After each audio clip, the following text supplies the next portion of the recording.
Welcome back to Goodland, everybody. It is another great day here in the valley where We're everything is glad to good. have you. Yes. Yeah, welcome back. Welcome back. Michael, how's your week been? Tell me about it. It's been a good week.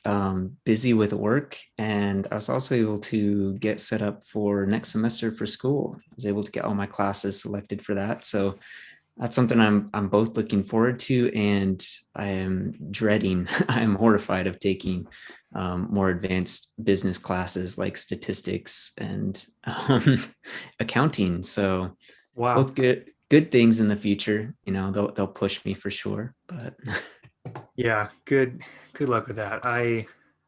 Um when I was in school, I went to the early registration for my university. And while I was there, they had these people that were helping us get registered for our classes before our first year. And they had me sign up for Math 1108, which was like a intro to algebra class or something like that. Um, but I took it and I failed it. So then I had to retake it to get the F off of my report card or whatever diploma. Um, so I retook it, passed it with a B, and found out that that math class didn't count toward my degree. oh my gosh. Um, I would have had to take the next class in order for the next class after it to count for my degree. But instead, I could take this class called Math in Modern Society, which is basically it's like math for liberal arts majors. Oh, So, cool. I think I so took a class similar to that. Not quite, but yeah, so that's the one that they should have told me to take when I did the early registration, but instead I wasted two class slots on the same math class that didn't even count for the see, degree. they started me out, and of course college always has some required courses, so they like required one math one. So I took the absolute most basic math one I could, no reason stressing. But the thing is part of my like major, they're gonna require me to take these super advanced math courses, but they still want to make sure I take a super basic one as well. So there's a few things going to waste, but thankfully you're done with all of that for now, Norrin. You're done with school and you've moved on to some big things this week, right? Yeah, I got a degree. I'm out here. But yeah, I spent this last week. I was in a 3-week training course for my new job. Um, I'm gonna be a bank teller, and they take training very seriously, which I mean makes sense since it's like people's money that I'm working with. So it's not the same as like when I worked at the movie theater. Like if I mess up a transaction at the movie theater, it's like, oh, that guy charged me like $1 more 50 for my cents. popcorn, yeah, than he was supposed to. But if I mess up with someone's paycheck, it's like dinner they can't put on the table. So I did the last week was the last week of my 3-week training course. So I got that kicked out of the way, and now I'm certified. So on Monday I start my official position. So that's pretty exciting. Fun. That's good. What's like your favorite part about doing that job? Well, for one thing, the bank that I work at, the people that work there are super cool. Everyone that I've met is like I feel like every time I meet someone, they're like a new candidate for the nicest person on earth. Everyone That's is always just good. yeah, everyone's just super friendly, and it's like one big family. This like company of 15,000 employees. Like you can talk to anyone, and they'll talk to you like you've known them forever. So it's really cool. The environment is awesome, um, and I mean, it's kind of cool because I get to meet a bunch of people that I never would have met. Like the people that come into the bank, everyone has a different reason for coming in that day, and most of the time they'll kind of share stories with you about what they're up to that day. So I get to meet a lot of people that I wouldn't have met that are doing a lot of things that I would have never known about otherwise. So True. That's what I'm doing now is I like work consulting people. people from like small businesses to like huge businesses. And that's like my favorite part of the job, is just I get to meet people who are doing like everything, from, someone just like selling candles and, Scentsy, to someone who has this like huge corporation that deals with insurance. Like it's just a new person every day. And there's so many cool things to do in this world. Yeah. Yeah. While I was doing my shadowing, I went to I spent like 4 days shadowing in a specific one of the specific locations that they have around here. And the one that I was at was in this. I don't know if you remember Star, that city, but Yeah, it's that small little city. yeah, but it's grown up a lot recently. Um, they keep building uh, new places, and it's went from like farmland to like rich families coming in and building their dream homes and all the empty land that's out there. So it's just a bunch of rich people and like retired people out there now. So I had a really specific crowd of wealthy retired folk coming into the bank. Um, so I met a guy that was he had like $2 million to his name. And I was like, whoa. Wow. This job it's interesting because it's completely shifted my perspective of what a lot of money is and what a little money is. Because I've seen people with way more money than I will probably ever see in my life, and then there were a couple times where I've seen kind of the opposite.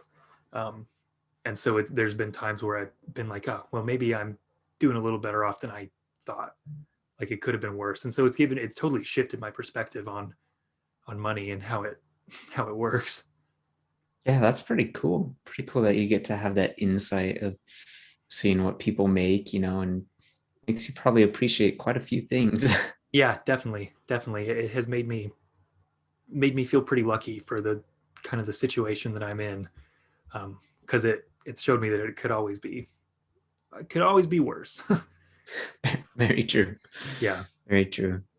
One of the things that we do at that job is that every morning, when it's slow, is the branch will get together. Everyone that works in the branch will get together for a morning meeting called a huddle, and we talk about like the stats of like the new members that we've got, or how we're doing with like member relationships and stuff like that. And it's kind of a way to make sure that we're keeping on track with our goals, um, and then to balance it out so it's not all number crunching and percentages. Um, they'll throw in fun questions or fun facts. So one of the questions that we got asked the other day was, would you rather fight um, a lion or 100 ravens? That's a good question. To we One of the first questions asked in response was, where is the fight taking place? And the answer was in a cornfield. In So a you're in a cornfield. Okay. cornfield and you can fight a lion or 100 ravens. Man, that's a good question. um, I don't know. What was your answer, Norrin? What did you decide? I chose the lion, which was the unpopular opinion among the people that worked there. But I figured if I was in a cornfield, the lion wouldn't have as good a visual on me as the crows would, because the crows are up above so they can see me. Oh, that's a good But point. I can hide from the lion a little better in the corn. So that, and I The figured lion could hide from you. that's true. That's true. Um, but I also figured like 100, like, they say if you're fighting a shark, you just got to give it like one good punch on the nose, That's and like true. that ends a fight with a shark. So a lion is just a land shark, right? So Just a land shark. yeah, a That's lion, a lion is essentially a shark of the grassland. cornfield. Yeah. So that was my reasoning. Just one good punch to the That's nose fair. might teach it to leave me alone. And like people wrestle bears, and I know a lion is different Yeah, than a bear, but like one singular animal, they seem like they're scary, but if you get good hidden, you might be able to scare it away. that's true. I mean, there's stories like, in ancient cultures like Hercules. I mean, he killed a lion, and Yeah. you know, uh David and Goliath, didn't he strangle a lion or something when he was a kid. So, Something. I mean, there's historical evidence that people beat lions. And if Now, there's whether one historical figure that I am comparable to, it's Hercules. I was going to say, whether or not we're making the correlation that Norrin is Hercules. I'm basically Hercules, modern day Hercules. Okay. All right. So you would rather face the lion in the I would choose the cornfield. lion. That's true. I don't know what I'd choose. Yeah, because I mean, a lion sounds like pretty horrifying. Because if he gets the drop on you, you're done. Yeah. But ravens, or was it ravens or crows? It One was of those. I think it was ravens. Ravens are a little bit bigger, so that's adding just a little bit more threatening to the mix. So I don't know, because like I mean, birds' bones are brittle, So if you just like punch one, then that's one down, but then you have like 99 to go. Yeah, think about So it. One good hit on a lion versus 100 good hits on 100 100 good ravens. hits. That's true. That's true. Yeah, I'd probably have to go with the lion because I mean, worst case scenario we have here. Worst case scenario, you die. And I would much rather die from like a quick, lion bite than 100 crows or ravens just like picking at me. Slowly. So, Yeah. so I'm thinking worst case scenario, I'll go with the lion. And like even I'd if you get agree. away from the birds, maybe you'll contract bird flu or something on the way True, out. So true. There's some other options available. So although I have a that's feeling that true. if either of these situations were brought into reality, I have a feeling you wouldn't get to choose. Like if you're in a cornfield and a lion shows up, I don't think you would get the chance to say, "Hold on, can we switch this out for the 100 ravens Hold on. instead, I please?" remember Norrin and I had this conversation. My decision's already been made. Dear So lion, please hold on. hold on. I think I'd like to trade. Yeah, I have a I, feeling in most of these hypotheticals, if they were in real life, you wouldn't get the option to choose. that's true. That's a good one. Maybe we can do a segment in the future where, either or you have to choose which one it's going to be. I think that could be a We'll good do an segment. episode on hypothetical battles. True. So anyone who's listening, send us some hypothetical battles and Nora and I will debate the Yeah, pros and yeah. cons to each side. Tweet them at So us. Yeah, we'll we'll totally do that. But for now, this episode, what we're gonna do is the other thing that we talked about in those huddle meetings, the interesting facts.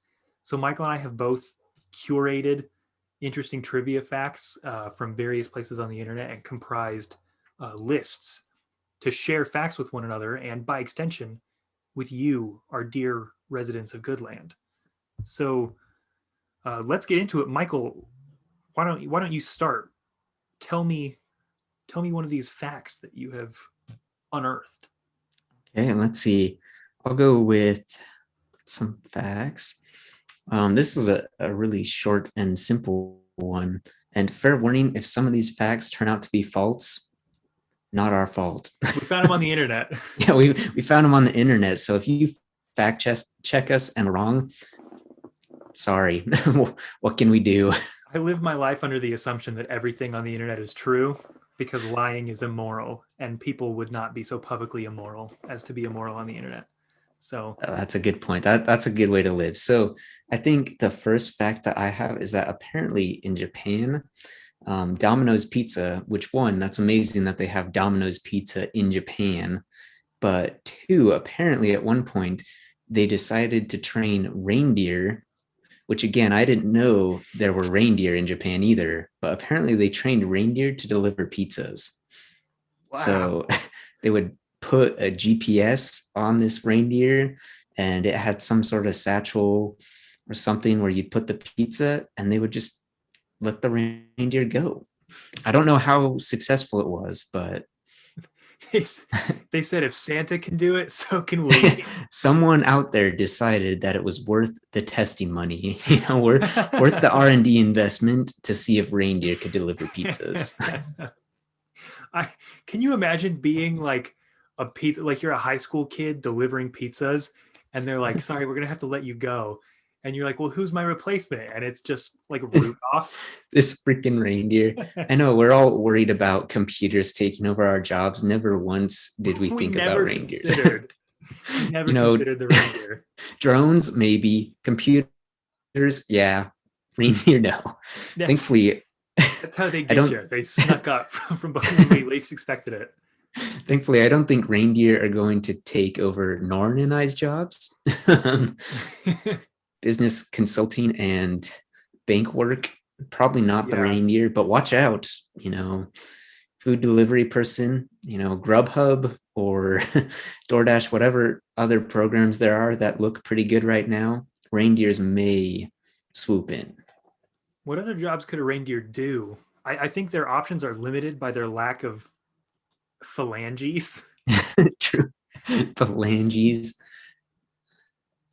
You might be able to if you can train him, maybe you could train him to be like actors, and you could do like reindeer centric movies, and it would be, like Airbud, but with reindeer. Okay, Yeah. I could see that. That could work. See, you just need to get a reindeer who can like manage himself. That would be it. I don't know what other jobs a reindeer could do. Delivery, that's pretty simple. That's pretty easy. Um, maybe What marketable skills do reindeer have? They have hooves. They've got they're fast. antlers. They are fast. They can go through any terrain. So, who cares if it's snowy, icy roads? A All reindeer can reach reindeer. you. So that's one benefit. Um, they what does their pelt feel like? Are they soft and fluffy? It's kind of coarse, but like, at the end of the day, definitely soft-ish. So, It grows back, right? So they could be, I don't know, maybe they open a textile business and they make sweaters and stuff. Oh my gosh, this is this is my sweater. It is deer fur. That would be the word. It's not deer wool. Oh man, that's a good one. Okay, here, let me pull one up. How about this? Charles Darwin, he had a pet tortoise, and it didn't die um, until 2006. Wow. She Okay. was she was like 176 years old. Her name was Harriet. Harriet. Harriet the tortoise was 176 years old. She belonged to Charles Darwin. Wow. So talk about survival of the fittest. Apparently, the tortoise was more fit than Charles. Sorry, You've man. heard of the tortoise and the hare. Get ready for the tortoise and Charles Darwin. Yeah, yeah, that's that's pretty cool. We used to have, maybe it's still there if Harriet was 176, but there was that big tortoise at the Boise Zoo. Yeah, I remember that one. That one was pretty old too, huh? It was old. I don't know how old it was. I wonder if it's still around. Good question. Let me do a quick Google search. That's exactly what I was hoping to do. What other animals? Tortoise. What other animals live that long? So tortoise, they live like 100+ years sometimes. I think parrots, those live for a pretty long period of time. I think they live to be like 80 years old sometimes. Is it really? Yeah, they live a long time. That's kind of like crazy thinking of getting a pet and having it outlive you. Like, yeah. Well, because I mean, if you think about it, that's like what we expect for children, right? We expect our children to outlive us. But you get a dog and you're like, by the time I graduate high school, this thing will be gone. yeah. Yeah, I'm like used to goldfish, like I raised some like a variety of pets growing up, and I've outlived all of them to this point. I couldn't imagine having a pet that would live on like 50 years after me. So yeah. Do so you do you leave an estate for your tortoise?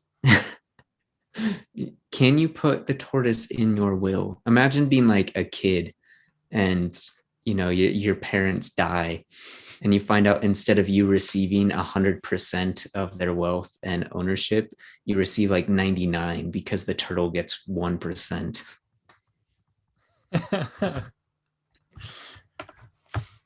Yeah, So that would suck.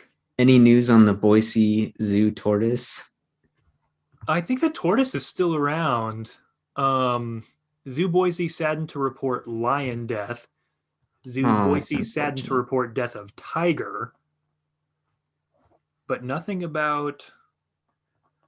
Oh, Dean the llama, the last of Zoo Boise's rat pack, has died.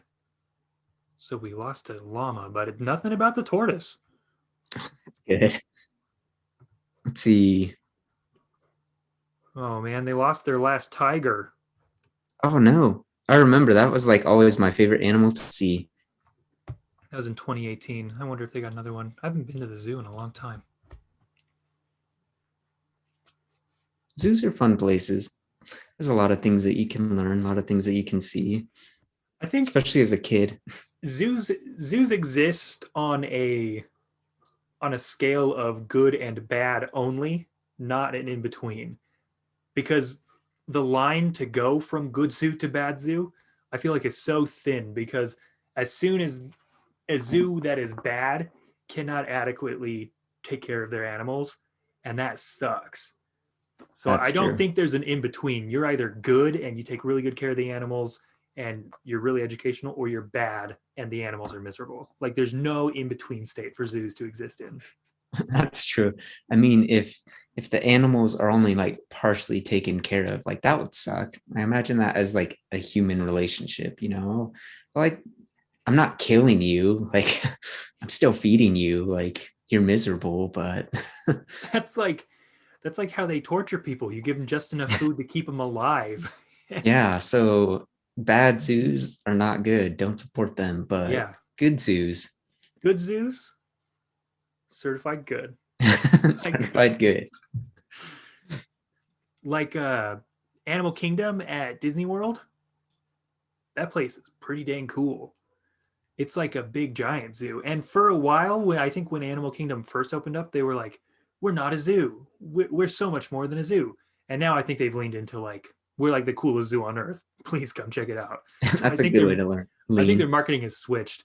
But I went there. My family and I went to Disney World the summer after we graduated from high school, and we went to the Animal Kingdom, and they have a safari that you can go on Hmm. where you get in a safari truck that's like on a track, but it has a little bit of free range to drive.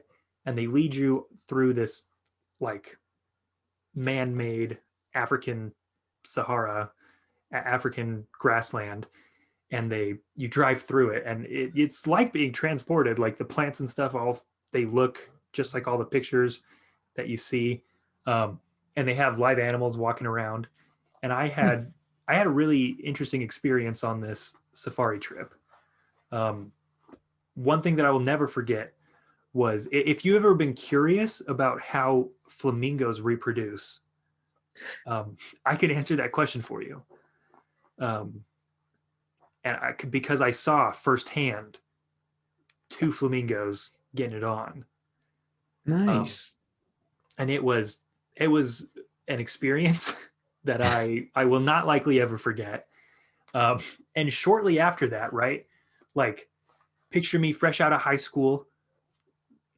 I've been graduated for like a week, and I'm in Florida. I'm with my family on a safari in Florida. It's super awesome. My brother and I are laughing at these flamingos, you know, doing it. And the safari car keeps going. I'm riding the high of this funny sight that I've just seen. And we come up to a bridge, and the safari car is driving. And all of a sudden, there's like a lurch as, and the driver is like, "Oh God, I'm new. I'm so sorry. I've never done this before, but I think the bridge gave out. We almost fell off." And I'm sitting there and I'm like, "Oh my God, we just almost died. This is a car full of like 30 people, and this first time safari driver just almost killed us. And I'm sitting there like looking at my family, and I'm like freaking out a little bit, and they're like, no, it's in the script. Like it's supposed to happen because it's on a track. So I think that joke is usually in there to give a little bit of excitement to the children. But to me, an 18-year-old with a high school degree, I was also fooled. And I was quite concerned. So fair warning to anyone who goes to that park. Did I just Fair warning. spoil Disney's Animal Kingdom Safari for people? Are you gonna have to put a spoiler warning on this? Spoiler, Norrin may spoil anything about anything. Just be prepared. And I won't realize it till after. I'll say it out loud and they'll be like, oh, that was a spoiler, wasn't it? Yeah, a little bit. Well, speaking of animals, one trivia fact I have is that apparently when armadillos need to go and like cross a body of water, they just like swallow a bunch of air so that they like turn themselves into like a life vest. So they just like become this ball of air so that they can't sink even if they wanted to. They're just full of air. That's awesome. That that reminds me of Shrek. Oh yeah. Grab an armadillo and blow it up like a balloon. That's exactly what they do. I wonder, did Shrek learn from the armadillos crossing water? Or did armadillos watch Shrek and say, hey, Wait a maybe we minute. can cross that river now? Armadillos just never crossed bodies of water until then. They were just trapped. We're not As soon capable. as it rains, they're like, this is my lot in life now. This is where I live. Oh and man. then Mike Myers came along and said, hold on, this one is for the armadillos. There's Have a you real ever problem just in our nation, and it is armadillos' inability to swim. have you ever just tried swallowing air? Huh. Let's try that. What I want to know is, why does that work for armadillos but not other species? Does it work for other species? I don't know. Armadillos are pretty small, so like as a human, you need to swallow a lot of air. Armadillo a little bit less. So I don't know. Yeah, I wonder. Also, Yeah. why can't armadillos swim? Is it just because their legs are so tiny? Well, I think they like can swim, but that just like helps them. Like, you know, I just imagined them like ballooning up and then just like bobbing along and just letting just the water, hoping the wind blows in the right letting the direction. tide take them. That would be interesting. Just goes down a river, sees where it ends up. Man, I just Google image search armadillos. They are funky looking. They're pretty funky looking, aren't they? I I can't. It's like a pig and a dragon had a baby, and then it got hit by a shrink ray. Just minimize. I don't know. I wonder where they Because they have came like from. Because scales. I mean, they definitely look like dinosaurs. It's like when I see them walking, it's not that weird, but when I see them standing, Yeah. and they're sitting there with like their arms, and see, that's when it just looks weird. When I see like its body, when it's not just like this little pill bug. Yeah. Wow. What a they kind of remind me of pangolins. Have you ever seen a Yeah, they're pangolin? pretty similar. Yeah. Yeah, pangolins Pangolins just have probably look like a more bunch of intimidating. scales. Yeah. Yeah, so which would you rather fight, a pangolin or an armadillo? um well, that depends. Is there a body of water nearby? Good question. I think a better question is how many pangolins or how many armadillos do you think you could take before you're overwhelmed? Yeah, before I would switch from one to the other. We know the ratio of lions to crows or ravens is 100. 100 Right. crows equivalent to a lion, but how many pangolins or armadillos? I could probably fight 15 pangolins, Okay. but I could probably 15 take pangolins, like 60 armadillos.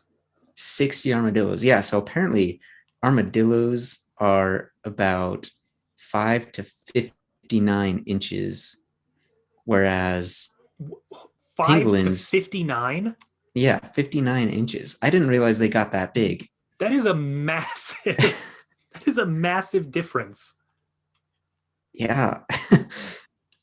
But like, yeah, so armadillos can weigh up to like 120 pounds. Holy cow. Well, And maybe I changed my answer. pangolins apparently can only reach about 40 pounds of weight, which is like 1/3.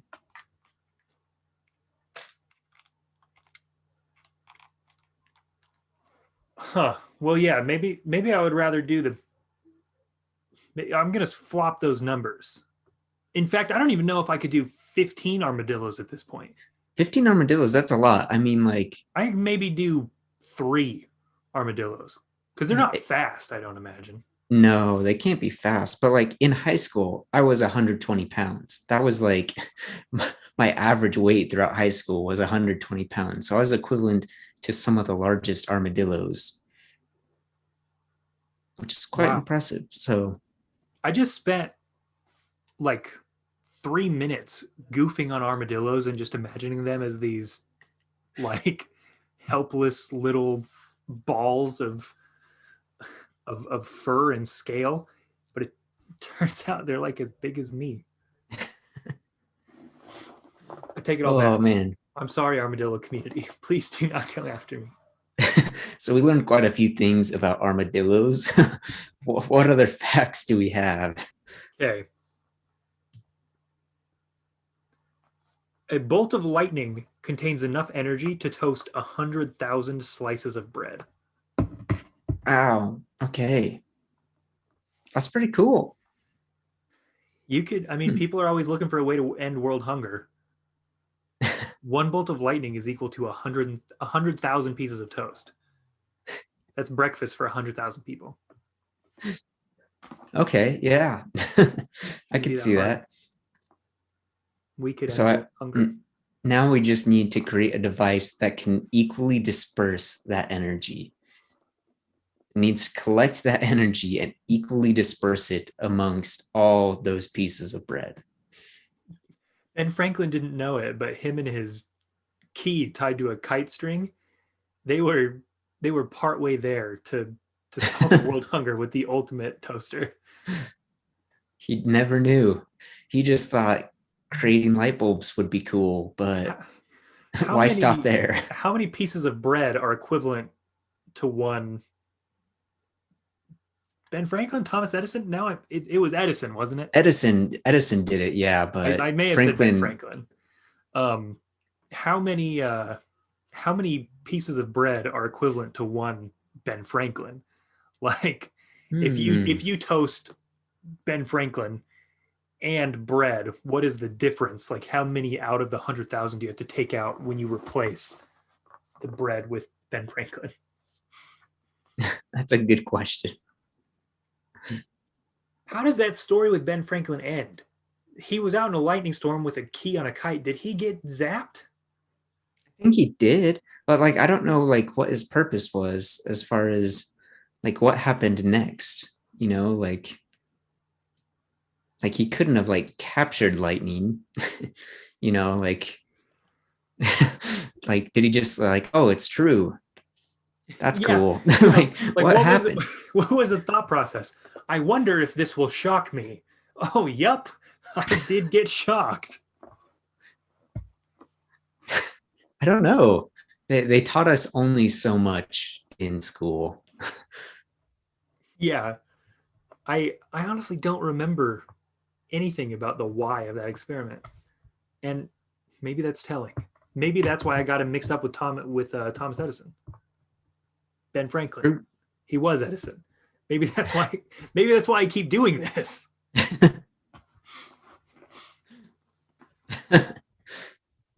All right, give me another one, Michael. Okay, another one. Let's see. So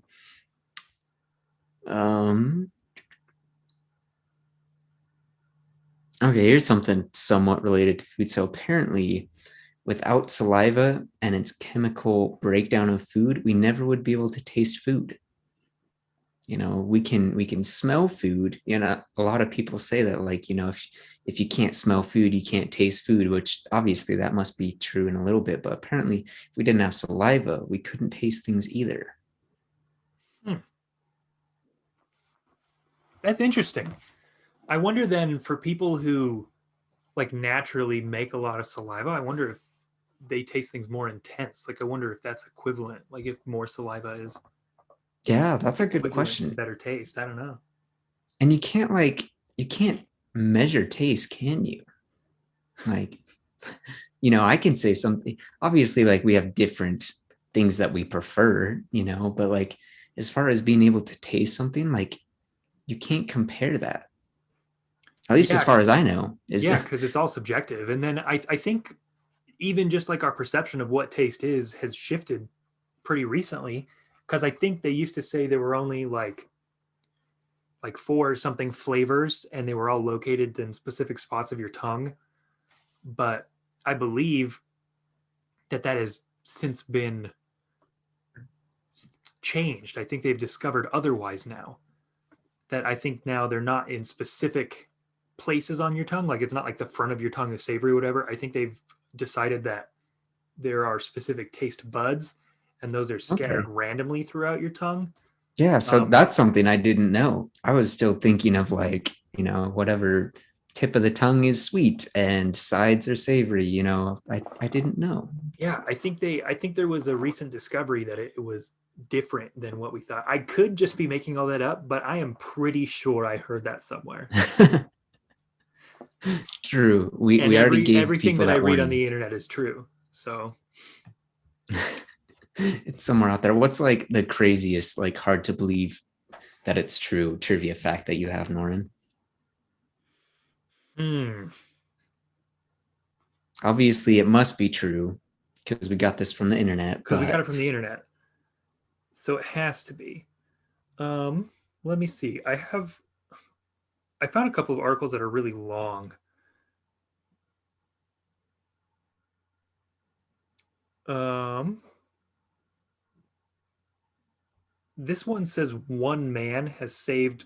Well, no, let's not do that one. How about this? Our European ancestors were cannibals. oh, In 16th and didn't know 17th that. century Europe, cannibalism was a fairly common practice. Holy cow. That's all I'm going to read to you because the article just loaded a bunch of ads and pushed that fact away from my site. Dang, Yeah, we man. cannibals 16, what did I say, 15th, 16th century. That's medieval. Yeah, man. I like couldn't imagine that being like a normal part of society. Like, Well, especially because like around medieval times, that's when like Christianity was really taking off, and so that's when people started to view the body as like holy and profane, right? So then to be like, my body's a temple, serve it with steak sauce. um, that feels like a pretty big jump to me. yeah, what the that's just like so unnatural, like, compared to like the society that we live in today. Yeah, I couldn't imagine. And I don't know like how commonplace it was back then or anything, but like, I can't imagine, like, meal planning and being like, oh, you know what, I've had enough beef this week, like, what about we mix it up a little bit with like some sheep or maybe even some human. with Like, with Grandpa Denny, like, what? Who? we've had him in the freezer for a while now, just waiting Oh for a special man. occasion, the fine china. No. Oh man. I Yeah. there aren't Are there a ton of animals that are cannibals? I mean, I most don't know. animals, I think if you gave a tiger, I don't think he'd be that picky about it. But I don't think a tiger necessarily willingly hunts another tiger, right? Yeah, I think that's probably the case for most. Like, I know chickens like they'll eat their own eggs and stuff like that. Like that's not uncommon at all. I saw a And video on some Twitter of a people, guy feeding chicken McNuggets to some chickens. yeah, I this was is, like, I mean, some people who like raise chickens will like purposely give them the eggs to like give them nutrients and stuff. So like, and like lots of other animals probably would. I don't think they'd like hunt them down.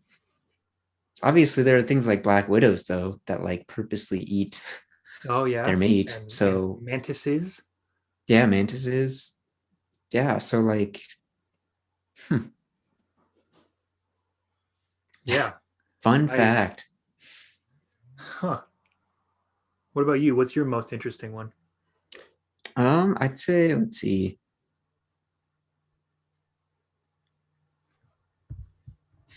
Oh, here's one. So apparently, like in our solar system, Venus is the only planet that spins clockwise.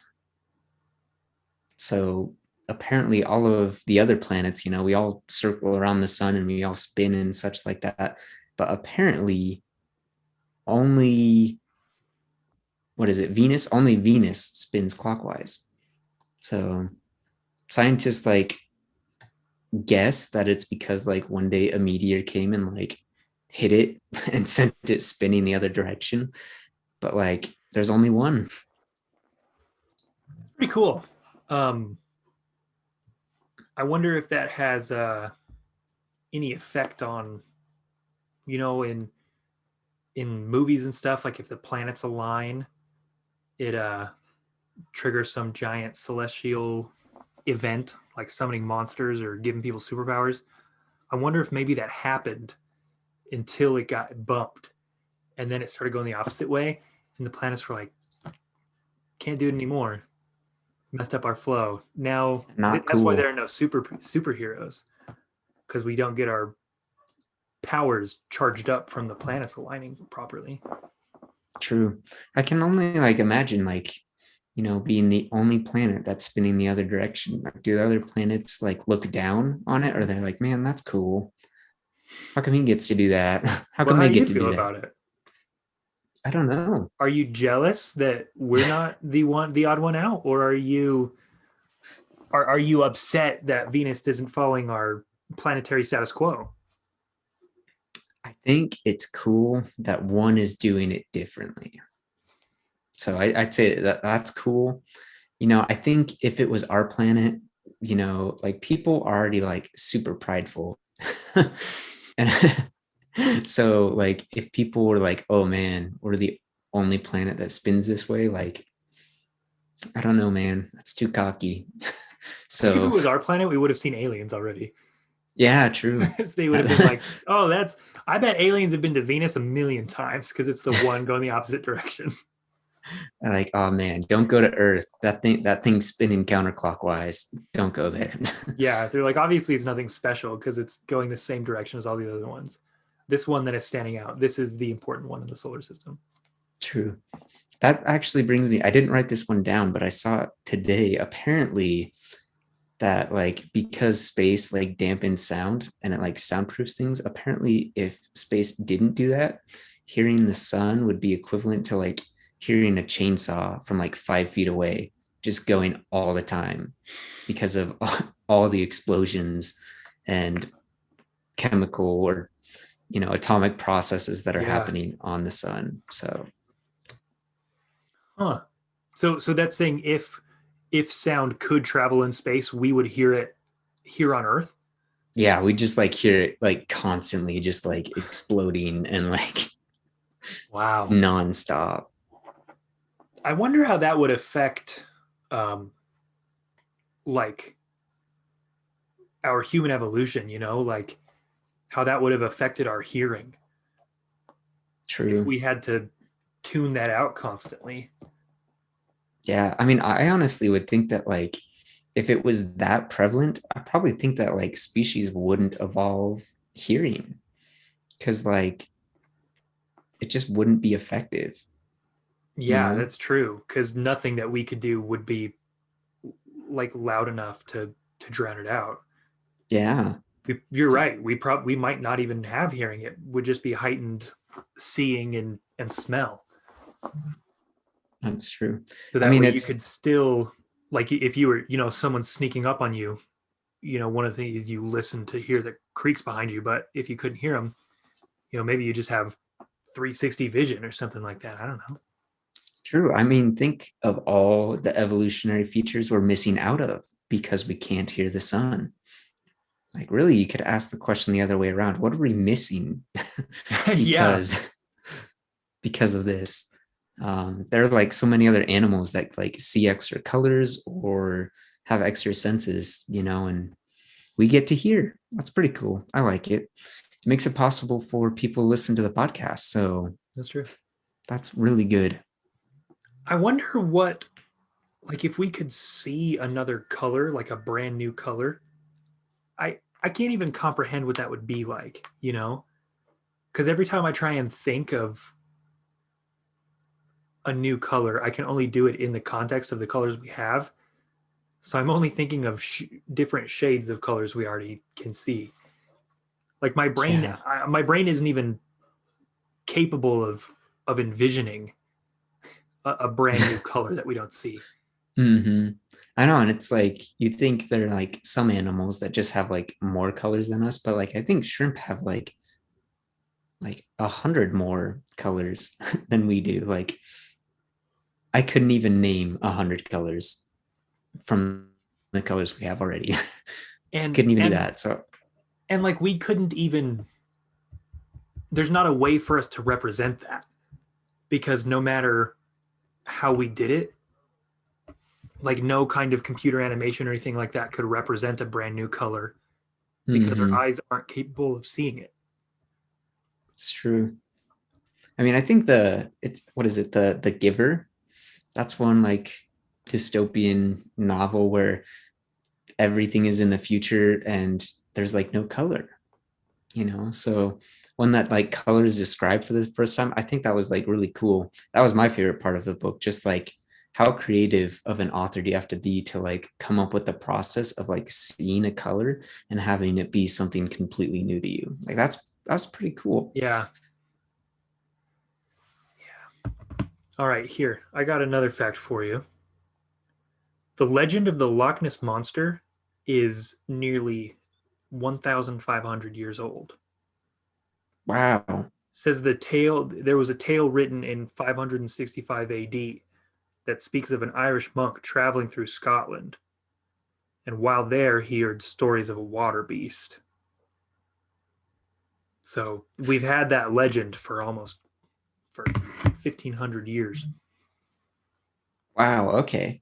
That's pretty cool that this whatever creature, fish, person, whatever force of nature has just been embodied for like thousands of years. And it's still like today, like literally one of my fun facts is about the Loch Ness Monster. So, Let's hear it. so apparently in 2009, scientists did like a study. They like went on this big search to find the Loch Ness Monster and they found over 100,000 golf balls just in the lake. They did not find the Loch Ness Monster, but I think a lifetime supply of golf balls. So That's got to be the most anticlimactic thing that you could ever do.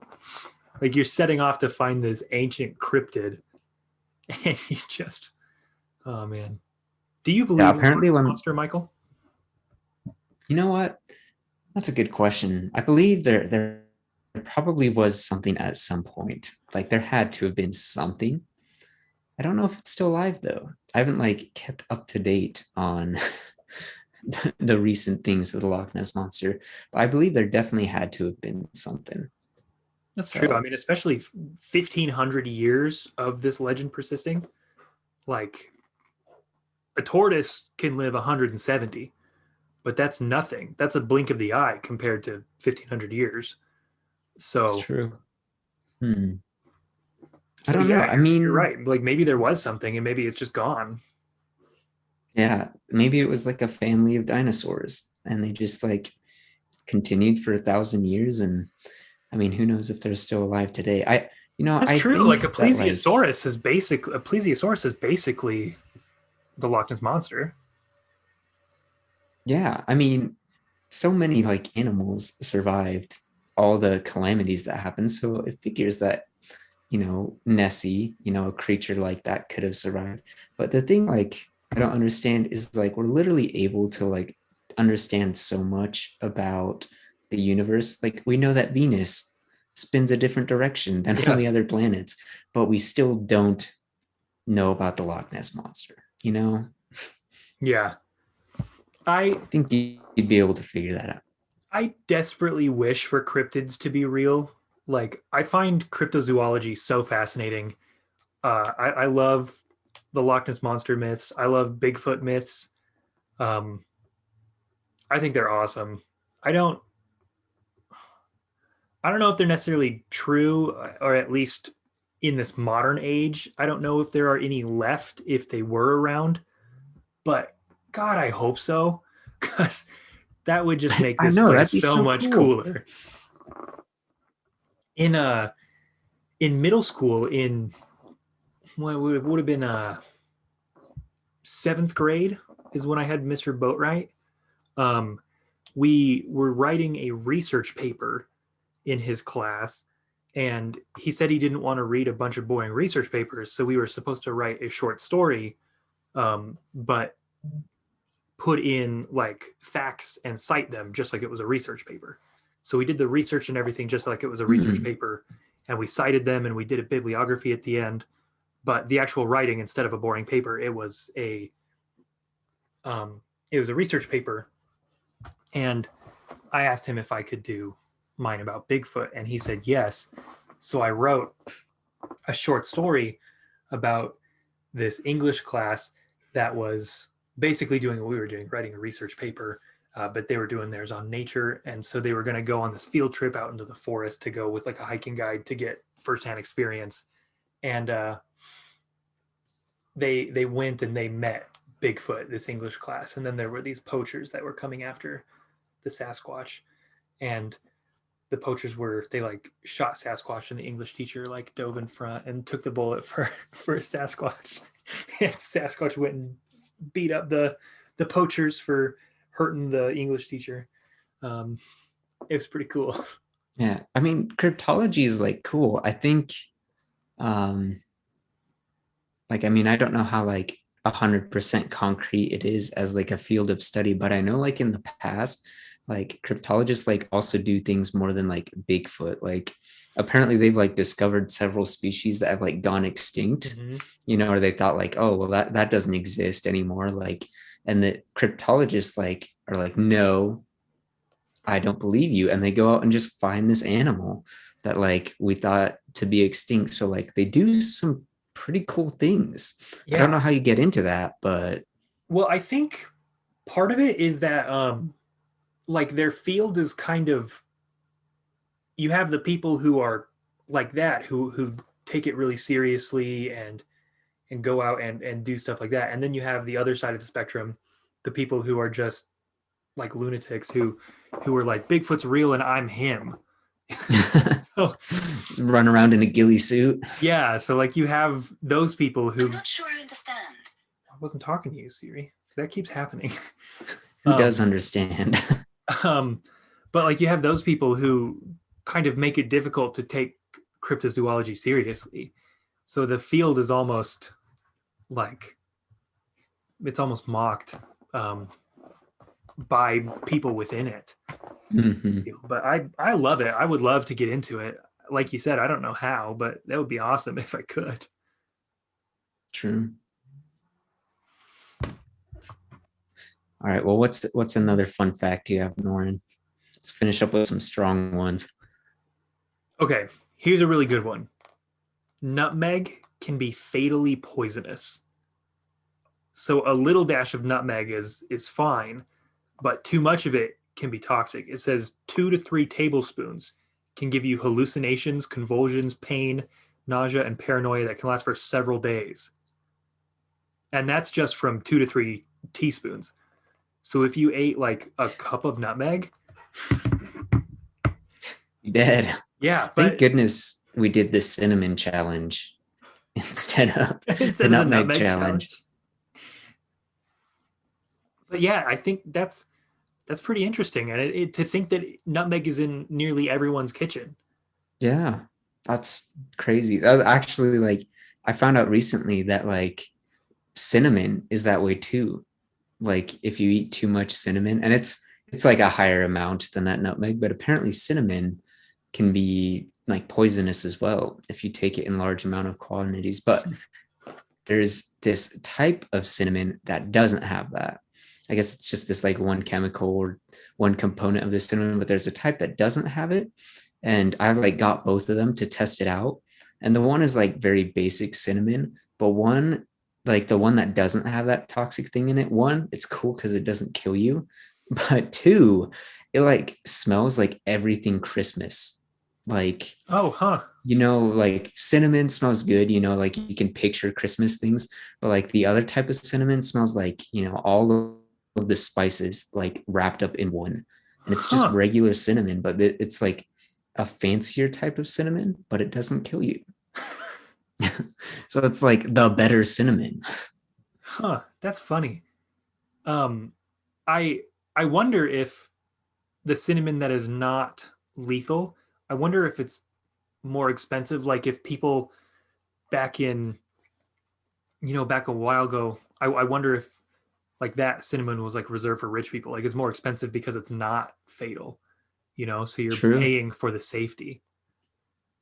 Did you know that lobster used to be viewed as like peasant food? Like it was peasants ate it and it was like fed to dogs and stuff like that.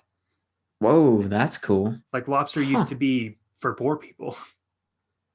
Dang, what the heck? I would love to dine on lobster. It's my poor man's lobster. I know, I know. I don't know when the shift happened, but yeah. That's cool. Man, food is so cool. That's like one of my like topics of passion is food. Obviously, I know the difference between cinnamon types. Yeah. but but like food has always definitely been like my passion. I have like one fun fact is that apparently Nutella was invented in like World War II because there was this like Italian chef who like back then during like World War II, they had to like ration their chocolate amounts. And like America, on one hand, we were like, you know what? We can't eat as much chocolate. So we're gonna make it taste worse. So like America, like chocolate rations to people, they'd make it like taste horrible so that they wouldn't want to eat it as much, so that they didn't want chocolate. So they wouldn't have this expensive thing. But this one Italian pastry maker decided he wanted to like make his chocolate ration last. So they just mixed in hazelnuts with it. And now we have Nutella. Huh. That's weird. I had no idea. Yeah. So two ways of rationing chocolate. One, make it taste bad so you don't want it. Or two, mix some nuts in it. Mix some hazelnuts. Well, I'm glad he did. Yeah. Thank goodness. Who would have thought that like it would have blown up so much like today? Like everyone knows who Nutella is, at least in the United States. I don't know if it's like a common thing in other places of the world, but like at It least was here, like, it was big in France when I went. oh, okay. It was on like every breakfast thing that we went to. It was almost more common than like Dang. jam on toast. It was like mainly Nutella is what they did in the mornings. Was it called Nutella or Uh-huh. was it? Hmm. Well, that's cool, man. I didn't Yeah. know that. Whoa. Those were good facts, Michael. I feel like I learned a lot. Yeah, that was some good things. Covered some good fun facts. Yeah. Oh, We'll do that again. And then I really like the idea of the conceptual fights. conceptual Oh, fights are good. we'll It's a have very to controversial topic. So yeah, we'll have to do that one here pretty soon because that sounds like fun. Um, but for now, everyone, thanks so much for coming along with us to Goodland. It was great to step into the valley again. Um, there are there's a lot to see in Goodland, and we've only begun scraping the surface. So we're glad you're here on the journey with us. We can't wait to take you deeper into the land where everything is good. Um, don't forget to follow us on our socials. We're at Goodland Pod on Twitter and on Instagram. Goodland on Facebook, Goodland Podcast on YouTube. So go ahead and find us there. If you're watching us on YouTube, like and subscribe. Leave a comment with any interesting facts that you know, because we'd like to know them too. And then, if you're listening on iTunes, Norrin's gone. if you Swept are out of Goodland. Left too soon. Yeah.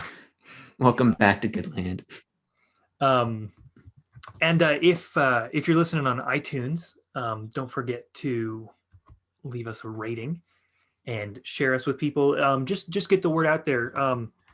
Because what's better than hanging out with two best friends? What's better than hanging out with a whole community of people in a land where everything is good? So just don't forget to spread the word. It means a lot to us. We're glad to have you all listening. But I'm Norrin. I'm Michael. This has been Goodland, and I'm glad you're alive.